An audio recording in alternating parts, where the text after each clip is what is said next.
மண்டபத்தில் பூத்து குலுங்கும் தாமரை மலர்களைப் போல அமர்ந்திருக்கும் நடுவர் அவர்களுக்கும் சக மாணவர் அவர்களுக்கும் என் முதற்கண் வணக்கத்தை கரம் கூப்பி சிரம் தாழ்த்தி வணங்குகிறேன். நான் இங்கு பேச வந்துள்ள தலைப்பு எனக்குள் பாரதி. ஆம், எனக்குள் பாரதி என்ற ஒரு கவிஞர் இருந்ததால் தான் உங்கள் முன் தைரியமாக பேச வந்துள்ளேன். எட்டயபுரத்தில் பிறந்த பாரதி எட்டாத சாதனைகளை செய்துவிட்டு எளிய வயதிலேயே இறந்து விட்டார். அவர் செய்த சாதனைகளாக பெண் கல்வி, பெண் விடுதலை, சாதி மறுப்பு, தமிழ் மொழியின் சிறப்பு, இன்னும் பல. பெண் குழந்தை பிறந்தால் பாவம் என்று கள்ளிப்பால் கொடுத்து கொடூர கொலை செய்யும் காலம் நிலவியது. ஆனால் இப்போதோ பெண்கள் பல துறைகளில் சாதனையாளர்களாக இருக்கிறார்கள். இதற்கு கல்பனா சாவ்லா போன்ற ஒரு வீர பெண்மணி ஒரு முன்னுதாரணம். இதற்கு பாரதியும் ஒரு காரணம் தானே.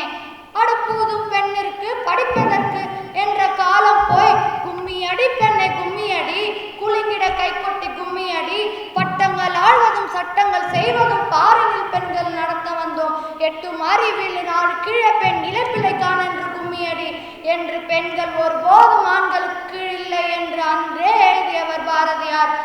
பெண்ணை வீரசக்தியாக பார்க்கும் இவர் நிமிர்ந்த நன்னடை, நேர்கொண்ட பார்வையும் மாதர் பிறப்பு நிலை என்றார்.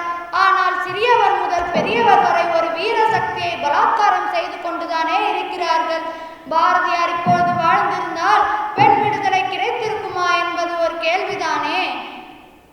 பெண்ணை இழந்தோர் கண்ணை குத்திக் கொண்டோர் என்று எழுது, பெண்ணை அடைந்தோர் கண்ணை அடைந்தோர் என்று நெல்லையப்பருக்கு எழுதிய பயன்தான் என்ன? அநீதி நடக்கும் போது பாரதியார் மீசையை முறுக்கிக் கொண்டு கம்பீரம் காட்டுவது போல என் மனம் துடிக்கும். எனக்குள் இருக்கும் பாரதியை உணர்ந்தேன். உணர்ந்தும் என்ன பயன்? அதை தட்டி கேட்கத்தான் எனக்கு பயமாயிற்றே. அதன் பின் அவர் கூறிய வரிகள் எனக்கு நினைவில் வந்தது.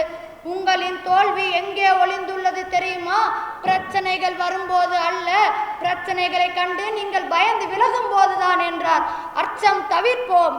இனிமேல் பிரச்சனை நடந்தால் எனக்குள் இருக்கும் பாரதியார் கர்ஜிப்பார் என முடிவெடுத்தேன். ஒரு எண்ணத்தையோ சொல்லையோ செயலையோ கொண்டு பெரியதொரு மாற்றத்தை தோற்றுவிக்கும் ஆற்றல் மனிதனுக்கு உண்டு என்றார். இதை நாம் கையாள்வோம். அனைவருக்குள்ளும் பாரதி என்போம். பாருக்குள்ளே நல்ல நாடு எங்கள் பாரத நாடு என்று அவர் கூறியபடி மாற்றுவோம். அக்னி குஞ்சொன்று கண்டேன், வென்று தணிந்தது காடு. ஏன் சிவப்பு காகிதத்தில் புரட்சி நடத்தியதை போல குருதி கொதித்து எழுவோம். அச்சமில்லை அச்சமில்லை அச்சம் என்பதில்லையே, உச்சி மீதிவானின் என்று வீழுகின்ற போதிலும் அச்சமில்லை அச்சமில்லை அச்சம் என்பதில்லையே என்று அனைவருக்கும் தைரியம் ஊட்டியவர் அவர். மன உறுதி இல்லாதவனுடைய உள்ளம் குழம்பிய ஒரு கடலுக்கு சமமானது. அதில் வெற்றி காண இயலாது. மன உறுதி, விடாமுயற்சி, போராடும் தன்மை இவை அனைத்தும் ஒரு மனிதனின் வெற்றிக்கு தேவை என்றார். குனித நன்னடை கொள்ளாதே பெண்ணே, நிமிர்ந்து ரௌதிரம் பழகிடு என்று அனைவருக்குள்ளும் முழங்கிக் கொண்டிருக்கும் பாரதியை தட்டி எழுப்புவோம். உள்ளத்தில் நேர்மையும் தைரியமும் இருந்தால் நடக்கும் பாதையும் நேராகவே தான் அமையும். பயம் வேண்டாம். எவனையும் வெற்று காகிதம் என்று ஒருபோதும் எண்ணாதே. ஒரு நாள் அவன் பட்டமாய் பறப்பான். நீயும் அண்ணாந்துதான் பார்க்க வேண்டும். எவரையும் அடக்கி ஆள ஆசையும் வேண்டாம். எவருக்கு அடங்கி போக வேண்டிய அவசியமும் இல்லை.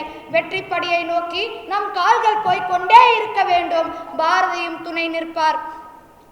ஏழ்மை வீட்டில் பிறந்த பாரதி ஒரு நாள் அவர் வீட்டில் ஒரு பிடி அரிசி தான் இருந்தது.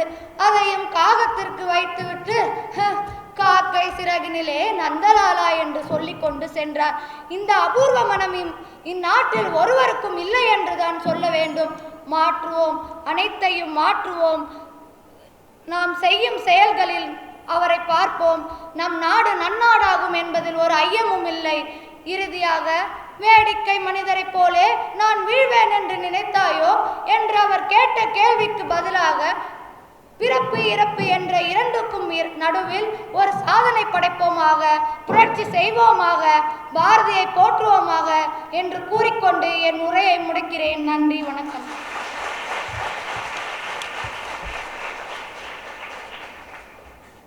தெள்ளன் தெளிவாக பாரதியாரின் மன உணர்வுகளை நம் மனதில் பதிக்க செய்ததற்காக நன்றி. அடுத்ததாக பாரதியாராகவே உருவெடுத்து பேச வருகிறார் தேவதர்ஷினி, முதலாம் ஆண்டு விலங்கியல் துறையிலிருந்து.